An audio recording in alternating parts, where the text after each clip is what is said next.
প্রভু যীশু খ্রিস্টের মিষ্টি মধুর নামে আপনাদের জয় যিশু। এভরিডেস ব্লেসিংয়ে সকলকে স্বাগত জানাই। প্রিয় বন্ধুগণ, ক্রুশের ওপর থেকে প্রভু যীশু যে 7টি বাণী বলেছিলেন, আজ আমি প্রথম বাণী এবং তার তাৎপর্য আপনাদের সামনে তুলে ধরব। প্রিয় বন্ধুগণ, আমরা সকলেই জানি যে প্রভু যীশু ছিলেন নির্দোষ। তিনি কোনো অন্যায় করেননি, কিন্তু তবুও তাকে ক্রুশে দেওয়া হয়েছিল। আর ক্রুশের উপর তাকে কতটা কষ্ট সহ্য করতে হয়েছিল আপনি চিন্তা করুন। প্রিয় বন্ধুগণ, তার হাতে পায়ে প্রেগ বিদ্ধ করা হয়েছিল, তার মাথায় কাটার মুকুট পরানো হয়েছিল, লাঠি দিয়ে তার মাথায় বারবার আঘাত করা হয়েছিল, তার গায়ে থুতু দেওয়া হয়েছিল, তাকে নিয়ে ঠাট্টা তামাশা করা হয়েছিল, বর্ষা দিয়ে তার শরীর ক্ষত বিক্ষত করা হয়েছিল। তার চেহারা দেখার মতো অবস্থায় ছিল না। যিশাইয় 53 অধ্যায় 2 পদে লেখা আছে, তাহার এমন রূপ কি শোভা নাই যে তাহার প্রতি দৃষ্টি করি, এবং এমন আকৃতি নাই যে তাহাকে ভালোবাসি। প্রিয় বন্ধুগণ, আপনি চিন্তা করুন প্রভু যিশুর কথা, তার কষ্টের কথা, তার অসহ্য যন্ত্রণার কথা। অনেকে মনে করেন যে প্রভু যিশু যেহেতু ঈশ্বর ছিলেন, তার যন্ত্রণা, তার কোনো কষ্ট ছিল না। কিন্তু প্রিয় বন্ধুগণ, প্রভু যিশু যেমন 100% ঈশ্বর ছিলেন, একই সঙ্গে তিনি 100% মানুষ ছিলেন। আর তাই মানুষের আঘাত লাগলে যতটা যন্ত্রণা ও কষ্ট হয়, ততটাই তিনি কষ্ট সহ্য করেছেন, বরং তার থেকে অধিক কষ্ট তিনি সহ্য করেছেন। কারণ তাকে যেভাবে কষ্ট দিয়ে মারা হয়েছিল, আর অসহ্য যন্ত্রণা কষ্টের মধ্য থেকে তিনি তার প্রথম বাণী ক্রুশের উপর থেকে বলেছিলেন যে, পিতো, ইহাদিগকে ক্ষমা করো, কেননা ইহারা কি করিতেছে তাহা জানে না। এই পদটি লূক লিখিত সুসমাচার 23 অধ্যায়ে 34 পদে লেখা আছে। প্রিয় বন্ধুগণ, প্রভু যিশুর ক্রুশের উপর থেকে এই বাণী ছিল একটি প্রার্থনা। তিনি এই প্রার্থনা তার পিতা ঈশ্বরের কাছে করেছিলেন। এই প্রার্থনা ছিল ক্ষমার প্রার্থনা। এই প্রার্থনা তাদের জন্য ছিল যারা প্রভু যিশুকে ক্রুশে দিয়েছে, তার উপর অত্যাচার করেছে, তাকে অপমান করেছে, যারা প্রভু যিশুর সাথে অপরাধীর মতো ব্যবহার করেছে। আপনি কখনো এমন কাউকে দেখেছেন যিনি তার অপরাধীদের জন্য ক্ষমা প্রার্থনা করছেন? এই কাজটাই প্রভু যিশু করেছেন। আমার প্রিয় বন্ধুগণ, আপনি চিন্তা করুন, কেউ যদি আপনাকে গালে চড় মারে, আপনি তার প্রতি কি করবেন? হয়তো আপনি তাকে ঘুষি মারবেন বা লাথি মারবেন। কেউ যদি আপনাকে অপমান করে, হয়তো আপনি তাকে পাল্টা অপমান করতে ছেড়ে দেবেন না। কেউ যদি আপনাকে মিথ্যে দোষারোপ করে, আপনার বদনাম করে, আপনার ঠাট্টা করে, আপনি তার প্রতি কি করবেন? আপনি কি তার সমস্ত অপরাধ সহ্য করে নীরবে তাকে ক্ষমা করবেন? না, আপনি হয়তো তা করবেন না।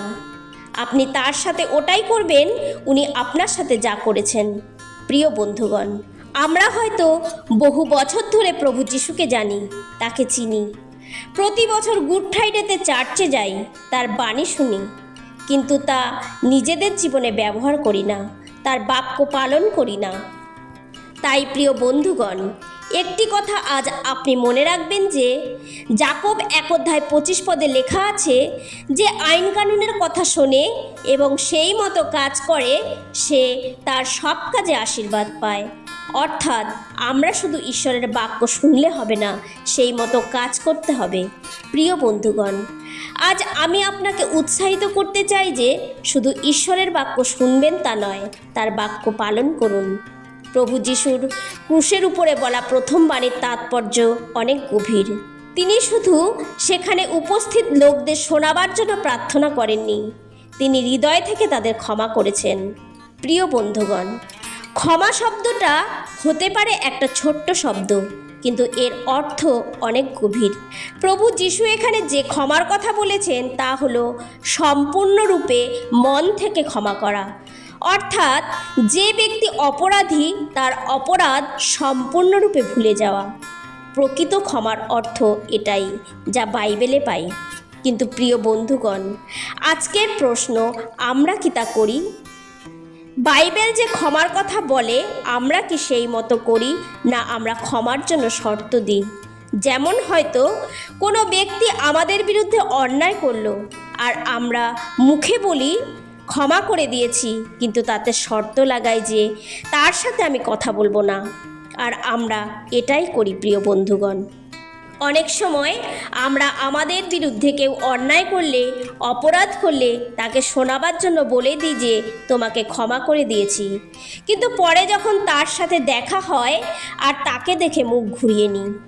আবার আমরা অন্যের কাছে সেই ব্যক্তির কথা বলি যে সে আমার সাথে যা করেছে আমি কখনো ভুলবো না।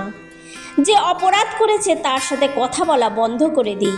আমরা মুখে ক্ষমার কথা বললেও আমাদের ব্যবহারে, আচরণে ক্ষমার ভাবনা দেখা যায় না। প্রিয় বন্ধুগণ, এটাকে আমরা ক্ষমা বলতে পারি না, যেরূপ ক্ষমা প্রভু যিশু করেছেন এবং শিখিয়েছেন। প্রিয় বন্ধুগণ, আমি তাকে ক্ষমা করে দিয়েছি এই কথাটা বলা খুব সহজ, নিজের ব্যবহারের দ্বারা ক্ষমা দেখানো খুব মুশকিল। প্রিয় বন্ধুগণ, প্রভু যিশু ক্রুশের উপর থেকে আমাদের শিখিয়েছেন ক্ষমা করতে।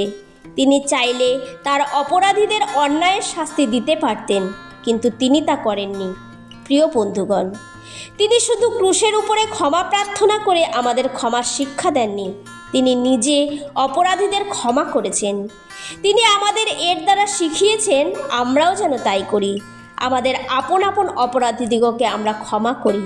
প্রিয় বন্ধুগণ, ক্রুশের উপরে প্রভু যিশু যে অসহ্য যন্ত্রণা, কষ্ট সহ্য করেছেন, আর সেই যন্ত্রণার মধ্যে, কষ্টের মধ্যে তিনি প্রার্থনা করেছেন, আর এই প্রার্থনা ক্ষমার প্রার্থনা ছিল।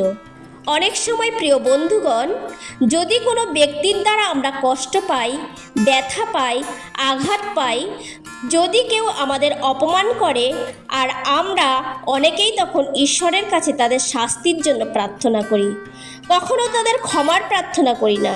কিন্তু প্রিয় বন্ধুগণ, প্রভু যিশুর প্রথম বাণী আমাদের শেখায় আমরা যেন ক্ষমা করতে শিখি। যারা প্রভু যিশুকে ক্রুশে দিয়েছিল তারা কিন্তু ক্ষমার যোগ্য ছিল না, কারণ তারা একজন নির্দোষ মানুষকে ক্রুশে দিয়েছিল। প্রভু যিশুকে ক্রুশে দেওয়ার আগে তারা অনেককেই ক্রুশে দিয়েছিল, আর তারা হয়তো ক্রুশের উপর থেকে তাদের গালি দিয়েছে, তাদের অভিশাপ দিয়েছে, কিন্তু প্রভু যিশু যখন তাদের জন্য প্রার্থনা করেছেন, তখন হয়তো সেখানে উপস্থিত অপরাধীরা চিন্তা করেছিল যে কে এই ব্যক্তি যে এত কষ্টের মধ্যে, যন্ত্রণার মধ্যে আমাদের জন্য ক্ষমা প্রার্থনা করছে। প্রভু যিশু এই ক্ষমার দ্বারা নিজের প্রেমকে দেখালেন। তাই প্রিয় বন্ধুগণ, আমরাও যেন প্রভু যিশুর এই বাণীর দ্বারা অপরাধীদের ক্ষমা করতে শিখি। আমাদের বিরুদ্ধে কোনো ব্যক্তি যত বড়ই অপরাধ করুক না কেন, আমাদের উচিত মন থেকে তাদের ক্ষমা করা, তার অপরাধ যেন মনে না রাখি। ঈশ্বরের দৃষ্টিতে আমরা সকলেই অপরাধী, শুধুমাত্র প্রভু যিশু নির্দোষ ছিলেন। প্রভু যিশু নিজে নির্দোষ হয়ে তিনি ঈশ্বরের পুত্র হয়ে পিতার কাছে অপরাধীদের জন্য ক্ষমা প্রার্থনা করেছেন। তাই প্রিয় বন্ধুগণ, যদি আমরা আমাদের অপরাধের জন্য ঈশ্বরের কাছে ক্ষমা পেতে চাই, তাহলে আমাদেরও উচিত আমাদের অপরাধীদের ক্ষমা করা, আর তাদের জন্য ঈশ্বরের কাছে প্রার্থনা করা। প্রভু যিশু ক্রুশের ওপর থেকে তার প্রথম বাণীর দ্বারা আমাদের ক্ষমা করতে শিখিয়েছেন। এই বাক্যের দ্বারা ঈশ্বর আপনাকে আশীর্বাদ করুন। আসুন প্রার্থনা করি। হে স্বর্গের জীবন্ত পিতা, তোমায় ধন্যবাদ আজকের দিনের জন্য। পিতা, আজ এই বাক্যে প্রভু যিশুর প্রথম বাণীর দ্বারা শিখিয়েছ অপরাধীদের ক্ষমা করতে। আমরা যেন তা করতে পারি। এই প্রার্থনা পিতা তোমার পুত্র প্রভু যীশু খ্রিস্টের নামে চাই। আমেন।